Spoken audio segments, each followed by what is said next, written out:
بطول باش و پنہا شو ازی عصر کہ در آغوش شبیر بگیری، اے مسلمان عورت بطول بن جا، زہرا بن جا، اور اس عصر سے پنہا ہو جا، چھپ جا، علیحدہ ہو جا، تاکہ تیرے آغوش میں حسین جیسا بچہ پیدا ہو۔ یہ پہلا ہے حجاب، سیگریگیشن آف سیکسز۔ میں نے ضیاء الحق صاحب سے کہا تھا، کیونکہ ان کی شورا میں شمولیت کی میں نے جو ہے دعوت قبول کر لی تھی، مشورہ دینا ہے۔ میں اپنے مسجد کے ممبر سے بھی مشورے بھی دیتا ہوں، تنقیدیں بھی کرتا ہوں۔ جیسے انگریزی کا محاورہ right from the horse's mouth, تو right into the horse's ears کچھ کہا جا سکے تو اچھی بات ہے۔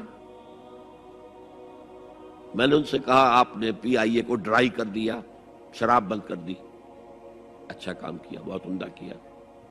دنیا تو یہی کہے گی نا کہ دقیانوسی ہیں، چلیے برداشت کریں، لیکن یہ ایئر ہوسٹسز جو جاتی ہیں کرو کے ساتھ اور دو دو ہفتے باہر رہتی ہیں، یہ کون سے اسلام کی روح سے جائز ہے؟ عورت محرم کے بغیر حج کو نہیں جا سکتی، محرم کے بغیر عمرے کے لیے نہیں جا سکتی، اور یہ قانون تھا پاکستان۔ میں نے کہا آپ عورت کو نہیں جانے دیتے حج کے لیے، حالانکہ وہ ادھیڑ عمر کی ہوتی ہیں، عموماً بوڑھی ہوتی ہیں۔ ہمارے یہاں جوانی میں کون کرتا ہے حج؟ بہت شاذ۔ یہ تو آپ کو نظر آئے گا جاوا، سماٹرا، انڈونیشیا، ملائیشیا، وہاں سے جوان جوڑے نکاح کے بعد پہلا کام حج۔ ہمارے ہاں تو بڈھے ٹھیرے گئے ہوئے ہوتے، اور پہلے زمانے میں تو ان کو رخصت کر دیتے تھے کہ بس رخصت ہی ہو جائیں گے، یہ واپس نہیں آئیں گے اب۔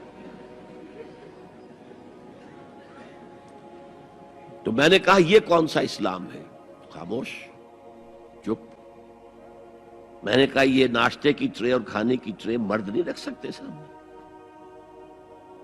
میرے خلاف باقاعدہ خواتین نے جلوس نکالے پاکستان میں جب میں نے پردے کی بات کی۔ گورنر سندھ کی بیوی جو ہے اس نے لیڈ کیا جلوس کو۔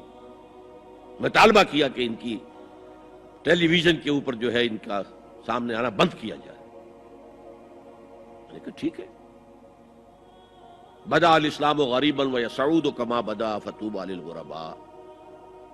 اسلام شروع ہوا تھا تو اسی حالت میں تھا کہ کوئی اس کو جانتا پہچانتا نہیں تھا، پھر جب اسلام غالب ہو گیا تو طاقتور کے تو سبھی دوست ہیں، سبھی پہچاننے والے، لیکن ان قریب اسلام پھر غریب ہو جائے گا۔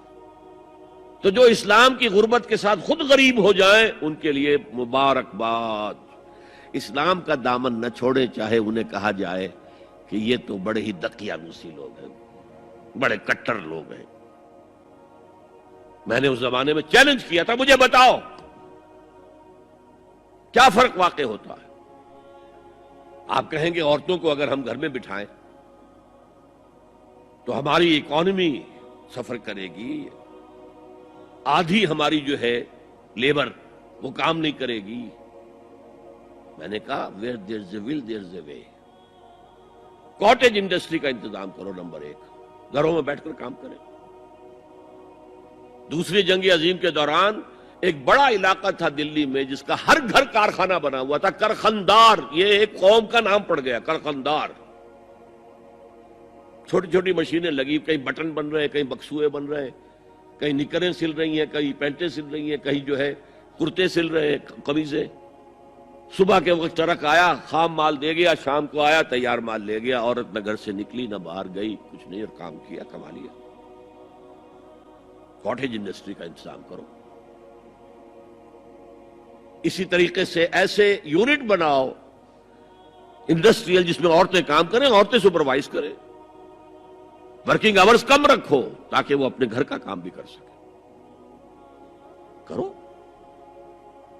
عورتوں کے ہسپتال میں عورتیں مرد، عورتیں مریض، عورتیں ڈاکٹر، عورتیں مریض، عورتیں نرسز۔ مردوں کے ہسپتال میں فیمیل نرسز کا کیا کام ہے؟ کیا میل نرسز نہیں ہوتے؟ اور کیا آرمی کے اندر جو فارورڈ یونٹس ہوتے ہیں کہ جو جاتے ہیں محاذ کے اوپر، ان میں کوئی عورت نرس جاتی ہے؟ میل نرسز جاتے ہیں، حالانکہ سب سے زیادہ نرسنگ کی ضرورت وہاں ہوتی ہے۔ کسی کا بازو اڑ گیا ہے، کسی کی ٹانگ اڑ گئی ہے، کسی کی پیٹ میں آ کر کسی بم کا ٹکڑا جو ہے لگایا، تڑیاں باہر نکلی ہوئی ہیں، تو نرسنگ سب سے زیادہ وہاں ضروری ہے۔ وہاں تو فیمیل نرسز نہیں ہوتی، میل ہوتے ہیں۔ سیگریگیشن سیگریگیشن سیگریگیشن، یہ آگ اور پانی کا ملاپ درست نہیں ہے۔ تو بڑا، سب سے بڑا پردہ تھا۔